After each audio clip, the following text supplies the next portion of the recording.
आओ बच्चों, आज हम पढ़ते हैं पाठ 10 सुनीता विलियम्स के अनुभव। हम अपने सपनों को साकार करने के लिए सतत प्रयत्न करते रहना चाहिए। जब हमें असफलता मिलती है, तब सफलता पाने की हमारी लालसा और बढ़ जाती है। यह लालसा या इच्छा ही हमें अगली बार सफल होने में सहयोग देती है। हमेशा जुनून और धैर्य के साथ आगे बढ़ते रहें, तो कामयाबी हमारी कदम अवश्य चूमेगी। प्रस्तुत पाठ में ऐसी ही एक महिला सुनीता विलियम्स का साक्षात्कार प्रस्तुत किया गया है, जिन्होंने अंतरिक्ष की दुनिया में इसी जुनून और धैर्य का परिचय दिया। इस कहानी के जीवन मूल्य हैं साहस, मुश्किल परिस्थितियों का सामना करना, परिश्रम, अनुभव बांटना, देश प्रेम की भावना। अंतरिक्ष के क्षेत्र में भारत के योगदान की जब बात आती है, तो हमारे मन मस्तिष्क में 3 नाम अवश्य उभर कर आते हैं: राकेश शर्मा, कल्पना चावला और सुनीता विलियम्स। राकेश शर्मा को प्रथम भारतीय अंतरिक्ष यात्री होने का गौरव प्राप्त है, जबकि कल्पना चावला प्रथम भारतीय महिला और अंतरिक्ष यात्री थी। जहां तक भारतीय मूल की सुनीता विलियम्स की बात है, तो वे विश्व की प्रथम महिला अंतरिक्ष यात्री हैं, जिन्होंने अंतरिक्ष में सबसे अधिक समय तक रहने का रिकॉर्ड बनाया है। अमेरिका में रहने वाली सुनीता विलियम्स जब भारत दौरे पर आई थीं, उनका ध्यान मुख्यतः स्कूली बच्चों से मिलकर उन्हें प्रोत्साहित करने पर केंद्रित था।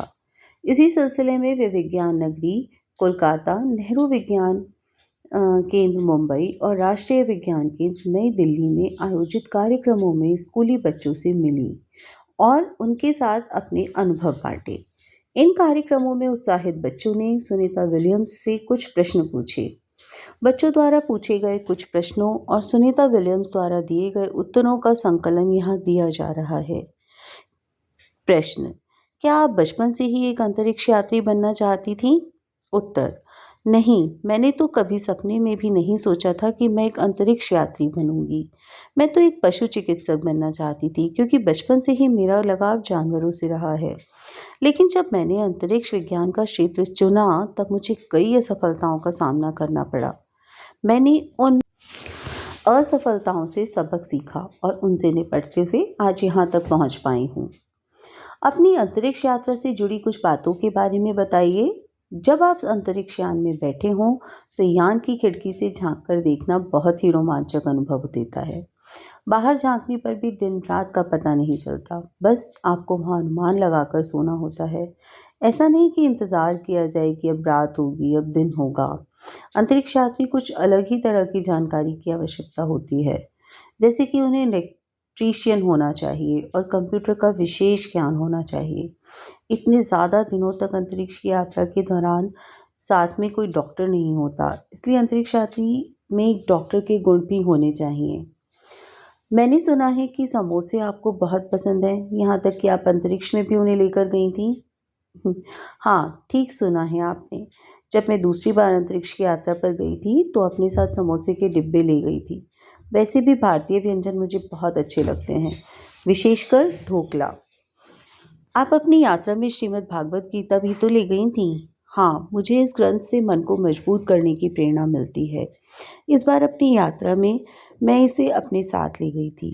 पहली अंतरिक्ष यात्रा में भी मैं उपनिषद लेकर अंतरिक्ष में गई थी। असल में भारतीय व्यंजन और भारतीय ग्रंथ साथ में हों तो लगता है कि आप अपने घर के करीब ही हैं। आपके पिता डॉक्टर दीपक पांड्या मूल रूप से गुजराती हैं।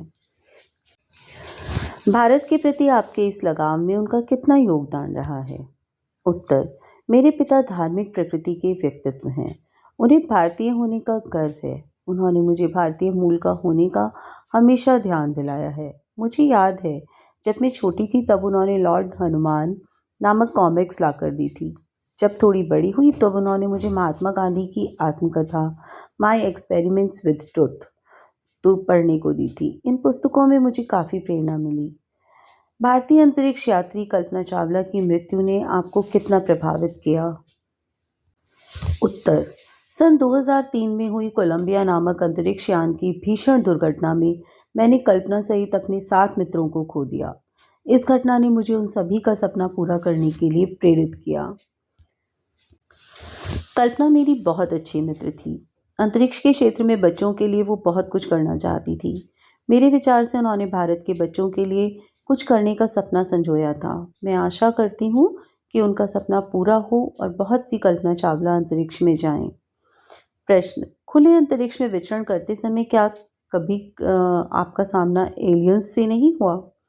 उत्तर जोर से हंसकर, नहीं, कभी नहीं। अंतरिक्ष स्टेशन के लगातार चलते रहने के कारण कभी-कभी अचानक सूर्य के सामने होने या कभी चांद के सामने होने पर कुछ प्रतिबिंब दिखाई देते हैं। ये प्रतिबिंब किसी के खड़े होने का भ्रम पैदा करते हैं। हम उन्हें एलियंस मानने की भूल कर बैठते हैं। प्रश्न, अंतरिक्ष में देखने पर दुनिया कैसी दिखाई देती है? अंतरिक्ष में सिर्फ समुद्र और पहाड़ ही अलग दिखते हैं। बाकी दुनिया एक जैसी ही दिखती है। आप हम बच्चों को क्या संदेश देना चाहेंगी? जब आप अंतरिक्ष से नीचे झांकते हैं तो लगता है कि सारी दुनिया एक है। यह तो हम इंसानों ने इस दुनिया को अलग-अलग सीमाओं में बांध दिया है। इसलिए मैं सब से बच्चों से यही कहना चाहूँगी कि आप सारी दुनिया में आपसी भाईचारे का संदेश फैलाएं।